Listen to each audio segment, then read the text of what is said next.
अति हरि कृपा जाहि पर होई, पांव धरे यही मार्ग। इस मार्ग पर, इस रास्ते पर वही आता है, वरना तो आ नहीं पाते हैं। भागवत में एक बात और लिखा है कि जिस समय हम कथा सुनने के लिए मन में भाव बनाते हैं, इच्छा प्रकट करते हैं कि आज कथा सुनने जाना है, आज भी कथा सुनने जाना है, आज भी कथा होगी, आज भी कथा हम सुनने जाएंगे, भागवत में लिखा है उसी वक्त भगवान कृष्ण कन्हैया लाल राधा रानी के साथ में हमारे हृदय में अवरुद्ध हो जाते हैं, कैद हो जाते हैं। भगवान तो बहुत सस्ते हैं और कहते हैं मैं निज भक्तन हाथ बिकाऊं, चाहे जब अपने दिल में बिठा लो, इतने सस्ते हैं। तो उसी वक्त जब हम कथा सुनने के लिए मन में विचार करते हैं, भगवान हमारे हृदय में अवरुद्ध हो जाते हैं। सत्य हृत अवरुद्ध पितृ पृथ्वी शुश्रूष क्षणा। आज द्वितीय दिवस में हम लोग प्रवेश करने जा रहे हैं, दूसरा दिन। भागवत का प्रथम स्कंद, प्रथम अध्याय, प्रथम श्लोक मंगलाचरण है। जन्माद्यस्य यतोन्मयादितरतश्च चार्थे स्वविग्रह स्वराट् तेने ब्रह्म हृदय आदि कवये मुह्यन्ति यदसूर्यः तेजो वारिमृतां यथा विनिमयो यत्र त्रिसर्गो मृषा धाम्ना स्वेन सदा निरस्तकुहकम् सत्यं परं धीमहि। मंगलाचरण में बंधन होता है। जिसके प्रति ग्रंथ लिखा जाता है, सबसे पहले उसको वंदन किया जाता है, उसको प्रणाम किया जाता है। भागवत में भी प्रणाम किया गया है, जो भागवत के प्रधान प्रतिपाद्य हैं।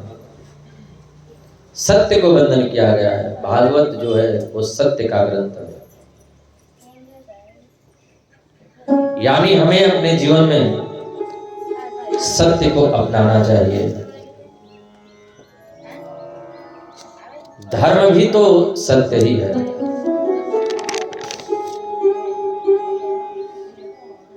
धर्म न दोसर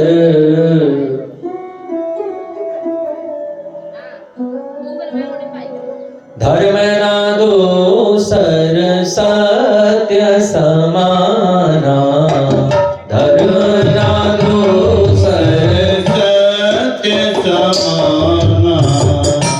आगम निगम पुराण बखाना। आगम निगम पुराण बखाना। धर्म न दोसर सत्य समाना। धर्म न दोसर सत्य समाना। आगम निगम पुराण बखाना। आगम निगम पुराण बखाना। आगम निगम पुराण बखाना। परहित सरिस धर्म नहीं भाई, पर पीड़ा सम नहीं अधमाई। परहित बस जिनके मन माही, तीन कहो जग दुर्लभ कछु नाही।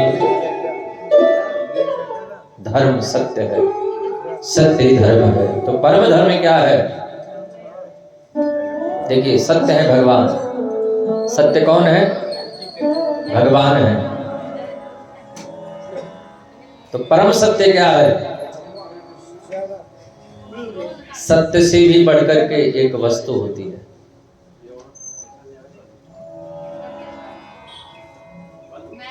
वो है परम सत्य। जैसे कोई व्यक्ति सुंदर है, कोई भी हो सुंदर है तो वो एक अलग की बात है, पर वो ज्यादा सुंदर कब लगेगा? कोई शरीर से बहुत सुंदर, बहुत खूबसूरत है, विश्व सुंदर है या विश्व सुंदरी है, मान लीजिए, कह सकते हैं 1% के लिए कि विश्व सुंदर है या विश्व सुंदरी है, पर उससे भी सुंदर है वो कौन? जो सुंदर भी है, विश्व सुंदरी भी हो, विश्व सुंदर भी हो, लेकिन उसका चरित्र भी सुंदर हो, वही परम सुंदर है। सुंदरता के साथ साथ उसका चरित्र सुंदर हो, उसकी कथा सुंदर हो, उसकी बातें सुंदर हो, उसके बारे में लोग बात करें तो आनंद आए। बहुत लोगों के बारे में लोग बात करते हैं तो हम कान बंद कर लेते हैं कि ये बात मत चलाइए।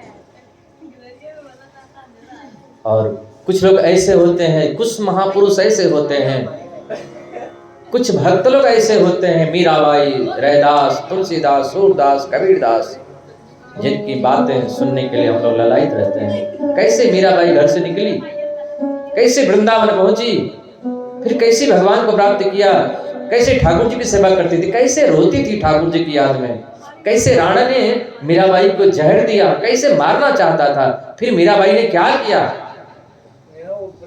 जो हम श्रवण करते हैं अच्छा लगता है। उसी प्रकार सत्य तो भगवान है। परम सत्य क्या है? परम सत्य है भगवान की कथा, गोविंद की कथा, ये भागवत की कथा, ये परम सत्य है। सत्य भगवान है और भगवान की ही कथा परम सत्य है, क्योंकि सत्य से परम सत्य थोड़ा श्रेष्ठ है, भगवान से थोड़ी भगवान की कथा श्रेष्ठ है तो भगवान की कथा। भगवान और भगवान की कथा में कोई भेद नहीं, कोई अंतर नहीं समझना आप लोग, लेकिन थोड़ी श्रेष्ठता है। क्यों? बोले भगवान का दर्शन रोज करने जाते हैं, पर भगवान में उतना मन नहीं लगता है। शुरू में मन में भाव आता है तो 3 घंटे पूजा करते हैं, 2 घंटे हो जाता है, फिर 1 घंटे, फिर आधे घंटे, फिर आते आते 5 मिनट, फिर 1 मिनट, फिर तो दूर से ही प्रणाम करके जाने लगते हैं कुछ दिन के बाद। ये धीरे धीरे क्रम घटता है भगवान का दर्शन करने से। और ये क्रम बढ़ता कब है? जब हम भगवान की कथा सुनते हैं, भागवत सुनते हैं, तो जो 5 मिनट पूजा करते थे वो 15 मिनट होने लगता है अपने आप। बोलो राधे राधे। होता है कि नहीं? जो मन भगवान में नहीं लगता था वो मन लगने लगता है। तो भगवान से श्रेष्ठ है भगवान की कथा, जिसे श्रवण कर मिट जाती है जन्म जन्म की व्यथा। जय जय कृष्ण कथा, जय जय राम कथा।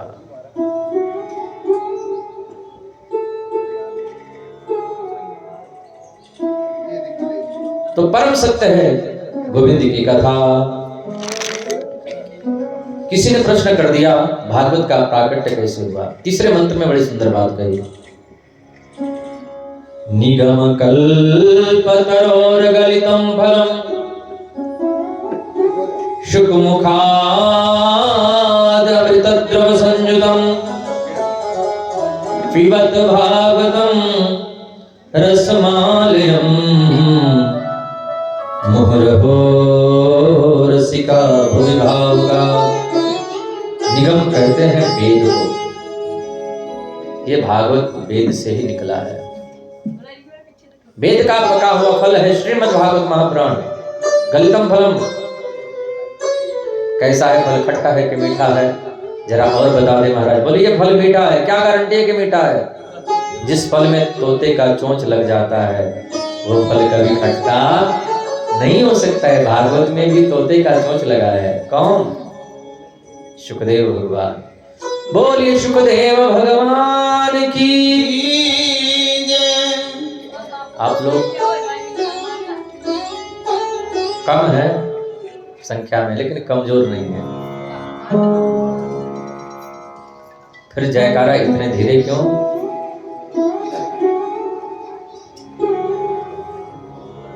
भोजन करके नहीं आए हैं क्या?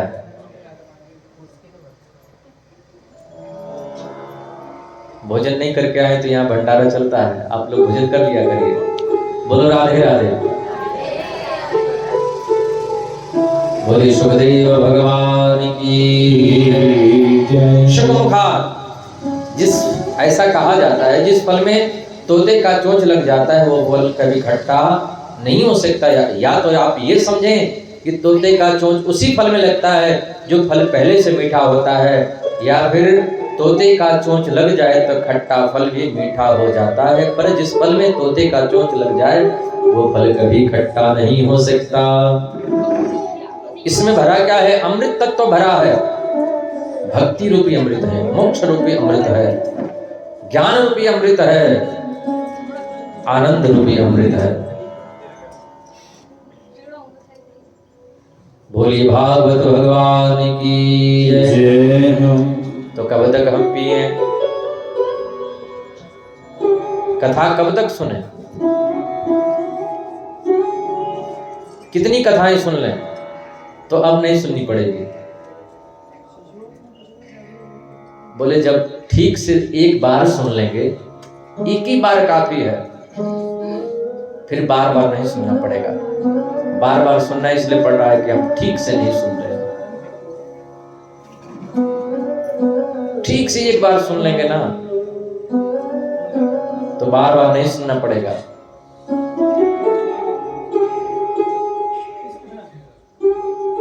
आप लोग कहेंगे कि महाराज ऐसा है क्या?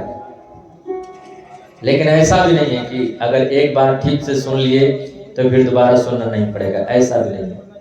एक बार यदि ठीक से सुन लिए तो जीवन में कभी सुनना बंद करेंगे ही नहीं। बोलो राधे राधे। फिर तो बार बार सुनने को मन करेगा, बार बार सुनो, बार बार। मोह रहो रसिका भोगे भाव का, बार बार। और जो एक बार सुन करके बोल दिया वही कथा तो है, क्या सुने? उसने ठीक से कथा नहीं सुना। हाँ, रामचरित गोस्वामी जी वर्णन करते हैं रामचरितमानस में।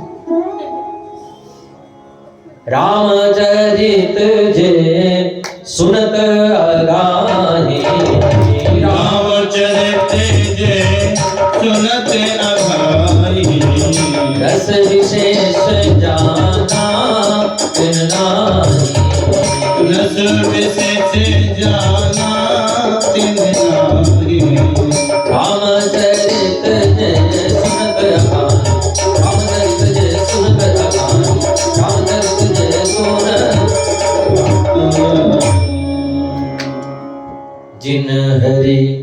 जिन हरि कथा सुनी नहीं काना, जिसने भगवान की कथा कानों से नहीं सुनी उसके कान सर्पों के बिल के गड्ढे हैं। कान नहीं है, सांपों के बिल हैं, गड्ढे हैं। जिसने भागवत नहीं सुनी, जिसने राम कथा नहीं सुनी, जिसने राम का नाम नहीं सुना, जिसने वो आनंद को नहीं पाया, उस आनंद को नहीं समझा, जाना, वो दुनिया में आकर के कुछ नहीं जाना। वो यही जाना कि बस ये दुनिया बेकार है। दुनिया बनाने वाले तूने काहे को दुनिया बनाई? दुनिया बनाने वाले क्या तेरे मन में समाई? तूने काहे को दुनिया, दुनिया बनाने वाले क्या तेरे मन में समाई? काहे को दुनिया बनाई? काहे को दुनिया बनाई? दुनिया बनाने वाले क्या तेरे मन में समाई?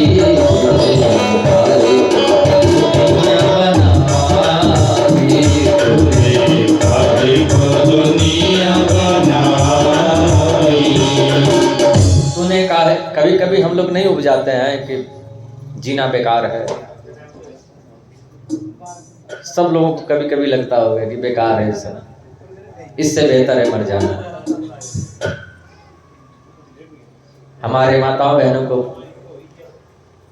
ये ज्ञान बहुत जल्दी होता है, कभी कभी ज्ञान बहुत जल्दी होता है इन लोगों को कि सब बेकार है, जीना बेकार है, जीने जैसा कुछ नहीं है, मर जाना ही ठीक है। पर ये दुनिया सुंदर कब है? ये दुनिया सुंदर तब लगती है जब हमारे सामने ठाकुर जी होते हैं, हमारे सामने भागवत कथा होती है, हमारे जीवन में सत्संग होता है। एक बहुत पुराना मेला हिमाचल में कहीं लगता था, हिमाचल प्रदेश में किसी जगह पे बहुत पुराना मेला, प्राचीन मेला लगता आ रहा था। एक मैया, गरीब महिला थी, बहुत गरीब थी, 5 रुपए लेकर के मेला घूमने गई अपने छोटे से बच्चे को। छोटा सा नन्हा सा बालक 5 रुपए ली, मेला घूमने गई। बच्चे ने देखा एक सुंदर खिलौना,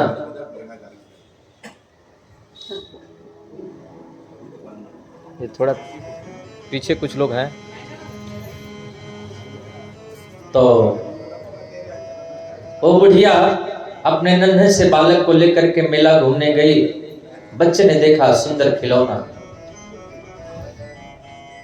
बहुत अच्छा खिलौना था। बच्चे ने माँ से कहा, माँ मुझे वो खिलौना ला दो। माँ समझती थी ये खिलौना 50 रुपए से कम का नहीं है और मेरे पास तो 5 ही रुपए हैं। बेटा खिलौना बेकार का लोगे, चलो कुछ खाने की वस्तु ले लो, इससे क्या होगा। बच्चा और आगे बढ़ा, फिर वही खिलौना देखा, माँ मुझे वो खिलौना ला दो ना, जिद करने लगा, मुझे ला दो ना। माँ समझती थी मेरे पास इतने पैसे कहाँ हैं।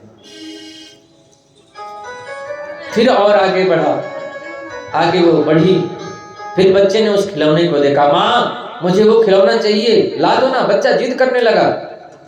माँ जानती थी मेरे पास इतने पैसे कहाँ हैं कि जो मैं खिलौने ला दूं।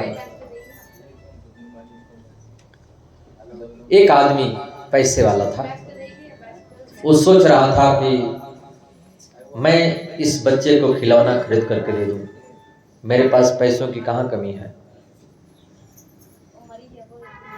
पर अगर मैं खरीद करके दूं और फिर ये कुछ गलत समझ ले, कुछ बुरा मान जाए तो। इतने में ऐसा हुआ कि धक्का मुक्की हुई, भीड़ भाड़ हुआ और बच्चा अलग हो गया, माँ अलग हो गई। वो पीछे पीछे जो श्रीमंत आदमी जा रहा था, पैसे वाला, बच्चे का हाथ पकड़ लिया, बेटा चल मैं तुम्हें वो खिलौना खरीद देता हूं। बच्चा रोने लगा, चुप नहीं होता। तू रो क्यों रहा है? कितनी देर से तू खिलौने के लिए परेशान था। मैं सोच रहा था कि मुझे जब टाइम मिले तो तुम्हें खिलौना वो खरीद कर ला कर दे दूं, तेरी इच्छा मैं पूर्ण कर दूं। मेरे पास पैसे बहुत हैं, कहाँ कमी है। चल मैं तुझे वो खिलौना खरीद देता हूं। बच्चा हाथ छुड़ा लिया, मुझे वो खिलौना नहीं चाहिए। क्यों? इतनी देर से तू खिलौने के लिए रो रहा था, मैं देख रहा था। तुम्हें खिलौना क्यों नहीं चाहिए? बच्चे ने कहा, नहीं मुझे खिलौना अच्छा नहीं लग रहा है। क्यों? तू तो खिलौने के लिए रो रहा था। बच्चे ने कहा, ठीक है, खिलौने के लिए मैं रो रहा था, लेकिन खिलौना मुझे तभी अच्छा लगता है जब साथ में मेरी माँ होती है। अगर तुम ला सकते हो तो मेरी माँ को ला दो, मुझे अब वो खिलौना नहीं चाहिए। उसी प्रकार ये संसार है, ये दुनिया तभी अच्छी लगती है जब हमारे जीवन में भागवत कथा होती है, हमारे जीवन में भगवान होते हैं, हमारे जीवन में ठाकुर जी होते हैं, तो ही ये दुनिया अच्छी लगती है। नहीं तो लगता है कि सब बेकार है। दुनिया बनाने वाले क्या तेरे मन में समाई, तेने काहे को दुनिया बनाई। कब तक पिए कथा, कब तक सुने, जब तक गोविंद ने मिल जाए। बार बार सुने। रामचरित जे सुनत अगाही, रस विशेष जाना तिन नाही। जिन हरि कथा सुनी नहीं काना, श्रवण रंध्र अहि भवन समाना। तिनके कान सर्पों के बील के गड्ढे हैं, जिसने कथा नहीं सुनी। बोली भागवत भगवान की।